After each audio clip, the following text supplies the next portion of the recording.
Before I get into anything, I gotta give a huge thank you to my friend WildRG.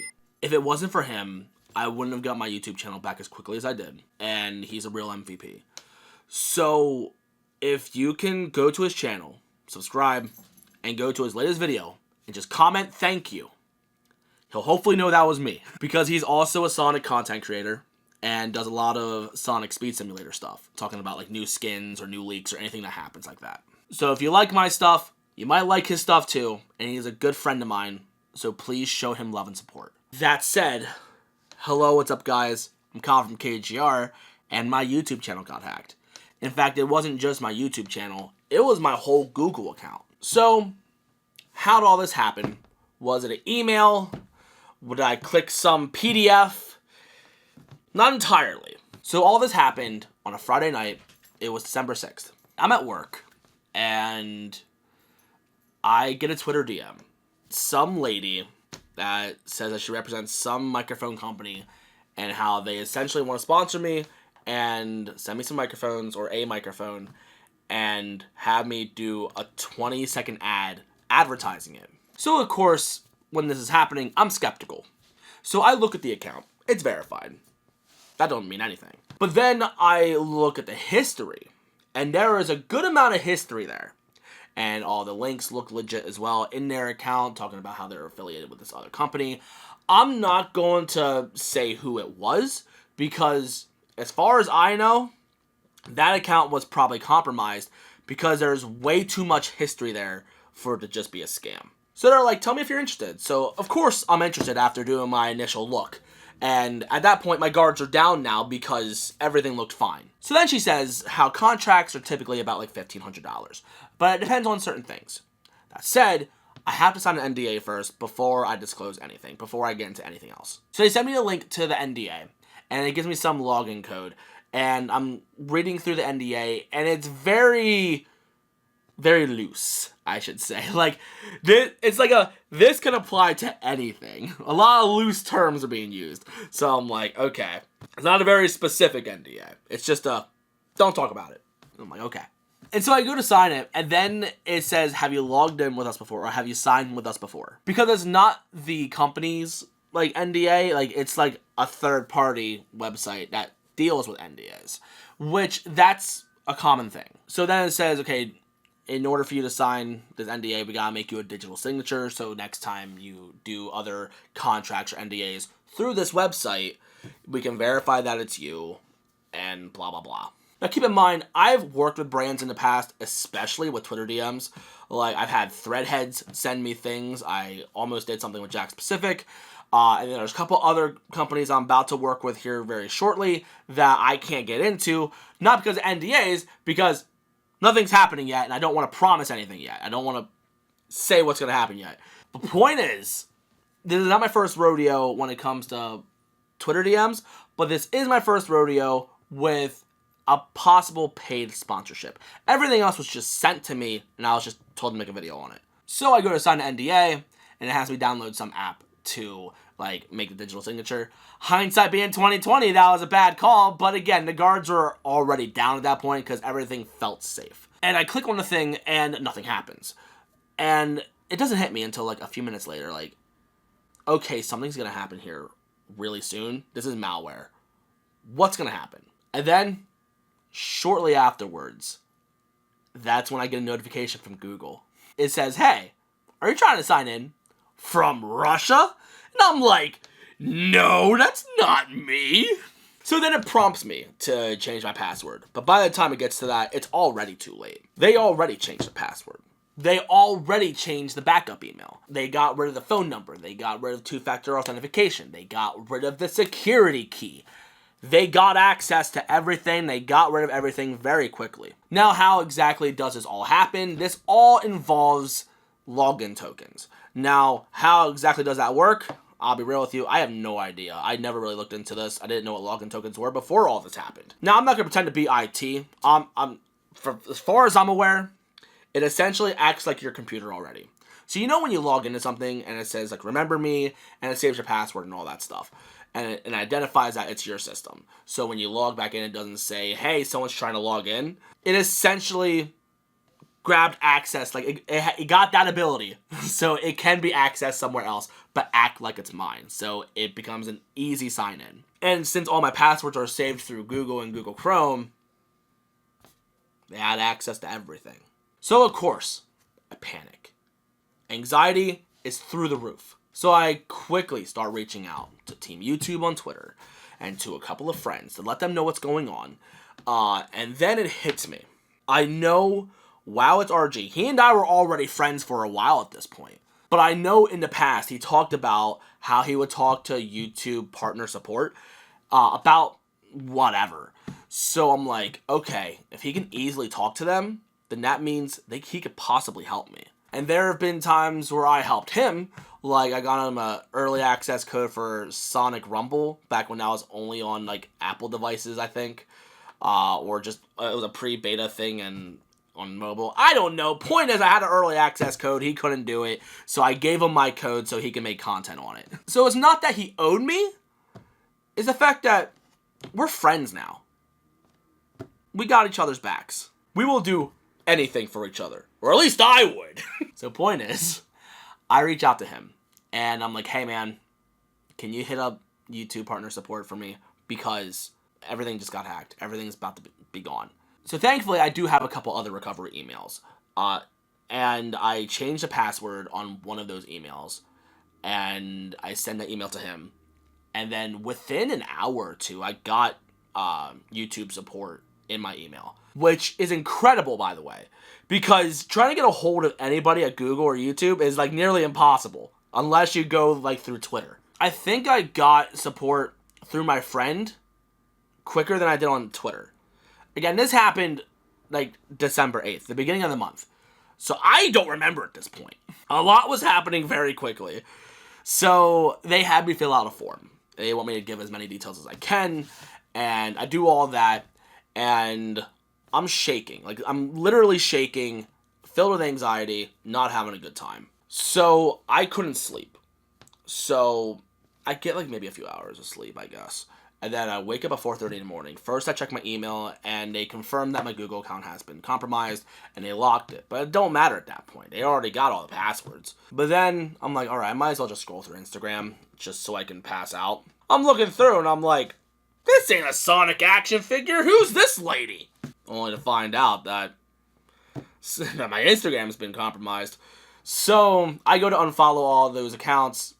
It refollows them and then also posts a thing on my story promoting some crypto scam.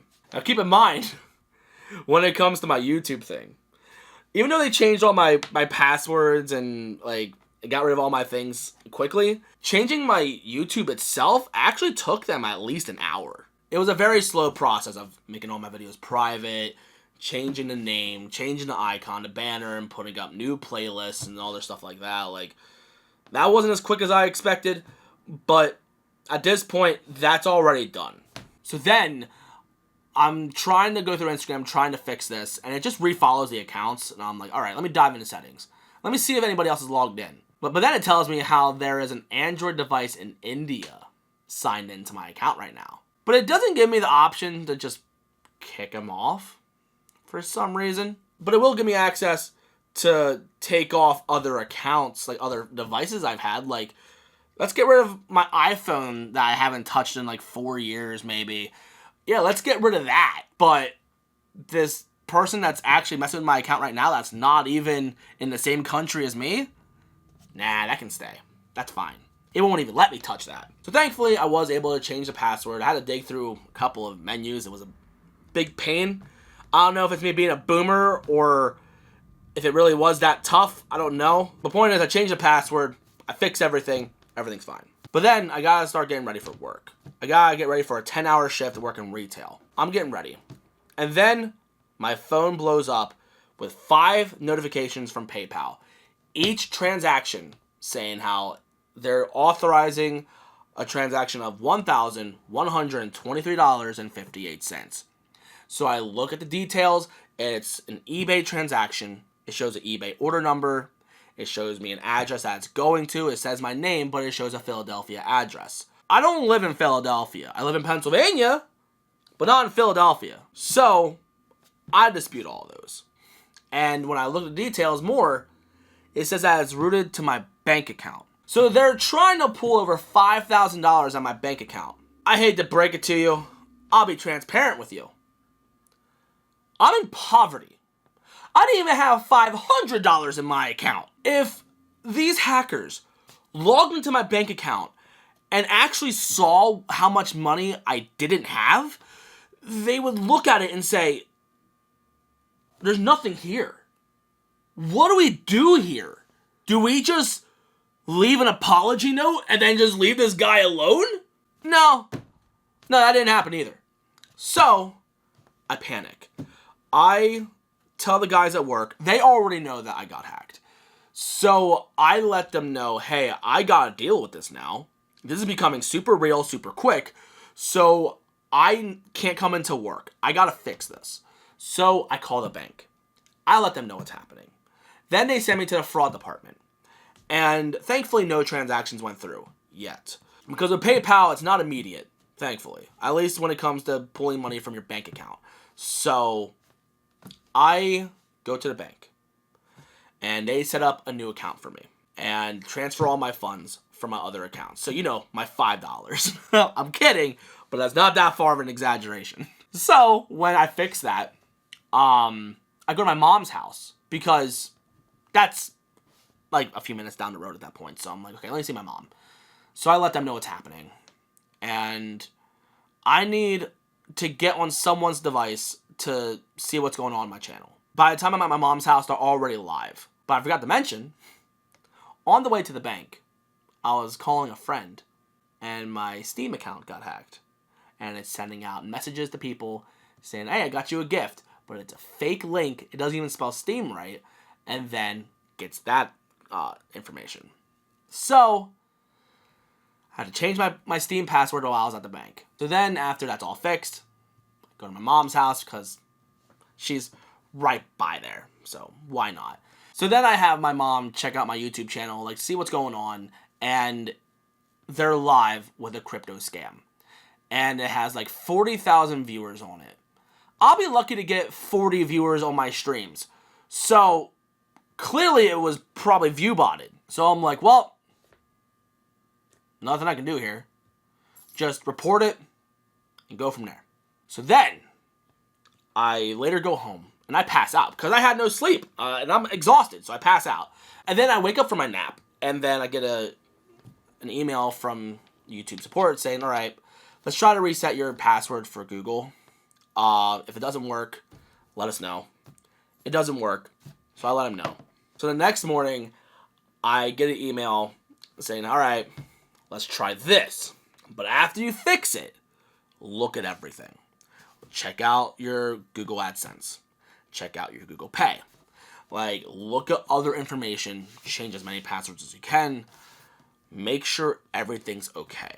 Set two-step verification back up, set up recovery emails, set up as many things as you can. So I do all that, and thankfully they didn't change the AdSense, which was pretty surprising, which I guess makes sense because then we can really find out who it is. But then, as I get my Google account back, I go to log into my YouTube, and they're currently live. So I terminate those streams. I get rid of the playlist. I fix everything. I change my icon and my banner back. I change the name and the handle back. I change the bio. I change everything. So then I guess some glitch happens. So it resets it, I guess. So it's a blank name, a blank banner. The name is my channel. The handle is my channel with a bunch of other extra characters added to it. And the bio is blank. And it won't let me change the name or the handle. It'll let me change everything else, but not the name and handle. So I reach out. I'm like, hey, can you fix this? And I just gotta wait for support. Keep in mind, I can get 1, maybe 2 emails a day from YouTube support, which for a company as massive as that, I gotta consider myself lucky at that point. So at this point, I'm like, okay, everything might be fine. I still don't feel 100% safe, but I got my Google back and my YouTube back. So at least there's that. And I released the videos I originally was supposed to release that weekend anyway. And then it's Monday morning. and I go to look at my YouTube or check my emails, my YouTube channel's gone. And I get an email saying, hey, we terminated your channel because it's violating terms of service. Something about like danger and harm. So essentially, because of the crypto scams, I lost my YouTube channel. But Logan Paul can make an actual game dedicated to crypto scams and scam a bunch of people out of it, but he's still fine. Oh, that's okay. We're choosing favorites. We got it. Cool. So I just gotta make a dispute and fix it. At this point, like, I'm no longer scared or nervous. I'm just like, when's it gonna be over? We're almost done because progress is being made, but we're almost done. So then I think it's later that day, I get my YouTube channel back. They changed the handle, I think, but they couldn't change the name. It took a while for them to fix all that, but then everything was fixed and everything's fine and dandy. And even though everything's fixed, they got rid of the playlist, number one. So no more unboxings, no more review, like no more other playlists that I had set up. And I don't feel like setting that back up again because they won't let me do it in bulk. So playlists are no more. That's whatever. But after all this is done, I have a feeling it's not over. Because it felt too easy. There's no way it's done. Only for about a week later, my Facebook gets hacked. Because I guess I forgot to change that password. I thought I changed everything. I guess I forgot that one. So, trying to fix that was a pain. Getting support on Facebook is impossible. And trying to change a password on Facebook when it's compromised is such a huge pain. It's a matter of looping yourself in circles until you finally figure out how to get out of that circle. And then you're good. When you do like the scan your ID thing, you would think it would send you a verification email about that. It doesn't. You would think that you would get an email about how to change it or how to fix it or get any update. No, that doesn't happen either. Trying to change a password through the email or the phone number, it'll send you a code, but by the time you put in that code, it either says an error happened or the code didn't work. It was a nightmare. Meta support hardly exists. It's stupid. So it makes you wonder, what are people working there for? Like, who is there? What are they doing? Because if I can work at Meta and Facebook and do nothing and not help anybody and get paid I don't know how much, I'm down. Give me a job. So it takes me a few days to figure out the Facebook thing. And I fix that, and that's fine. That's all done. So at this point, it's been a few weeks. Nothing happened. But do I feel safe? Not entirely. I don't feel as anxiety-driven as I was a couple of weeks ago, but I haven't felt that much anxiety since I had seizures when I was like 16 going on 17. That was a terrible 2 weeks I dealt with, and it felt just as bad. That said, what do I do now? Do I not trust any brands? No, it's not that I don't trust brands. I just gotta be even more careful. I know there's a way to copy a link and send it somewhere to see if it's a scam or not, if there's anything malicious there. Thankfully, I have a friend over at Microsoft that works for security. I can literally just send him a message saying, hey, can you check this link for me? Can you run this through a sandbox and make sure everything's okay and like analyze it? Because he's very curious on how this all happened. Because he's astounded that Google let this happen. And how it just went through on Windows as well. So, I'm going to be skeptical now. If anything else happens, I will run it by him and let him analyze it. And I guess improve Windows security. So, cool! So, I got to be extra careful about any deals I'm working with. Because it's not a matter of looking at it and just immediately telling that it's a scam. Because I've had people try and scam me all the time. This ain't my first rodeo. But this is the first time that everything looked legit. And it's not just people like me. Huge channels have this happen to them as well. Like, this also happened to friends around my size. My friend Tito the OG got hacked, I think, a year or two ago. And then my buddy Vindo, he got compromised the same time as I did. And he's still not done dealing with this. So, with Tito, they just got his YouTube. With me, they got all my other social media and tried to take money out of my account. With my buddy Vindo, on the other hand, he still can't get his channel back because I guess they filed some trademark thing or some type of copyright thing with his channel. So Ripple, I guess, has their hands on his channel and YouTube won't let it come back. I don't know what's happening. My buddy RG is trying to help him too, but this is a nightmare. This is awful. So although I've been put through the ringer, I still consider myself very lucky, especially for the channel of my size, to get help as quickly as I did. So I guess it's just a matter of counting your blessings at that point, but it has me very nervous on how all this went through. Because when I downloaded it through Google Chrome, that little file I wanted me to download, Google didn't notify it as malicious. Because I've sailed the 7 seas a number of times. I'm very familiar with things being malicious and being flagged as malicious. And then Windows didn't identify it as malicious either. And I do updates daily whenever I'm on my computer. Like, I make sure I download the newest security updates or whatever. Like, I'm on top of this as much as I can. So how this all went through is beyond me. But it's scary how well they can mask who they are. Like, it's not a good time. So that said, I guess I learned new things on like how to verify if things are legit or not, but that was not a fun experience. And it sucks that it happened around Christmas too. So that wasn't fun. That sucked. It's scary how even two-factor authentication as well as security keys, especially with Google, it doesn't matter anymore. It's scary. Like how easily they can access this stuff. So the lesson here is, it doesn't matter how big you are. They can target you. Anybody can be a victim to this. And that's all I essentially have to say for this video. So, if you're new and you like what you saw, you know what to do. If you have any questions on everything that happened, let me know. I will try to answer it as quickly as I can, or as thoroughly as I can. But I think the biggest thing I'm very thankful for is the fact that whenever these things happen, people typically lose a lot of subscribers. I didn't lose anything. They immediately hopped in my community tab, recognized it was me, and left a bunch of comments saying like, yo, Kyle got hacked, this sucks, and everybody was supporting me.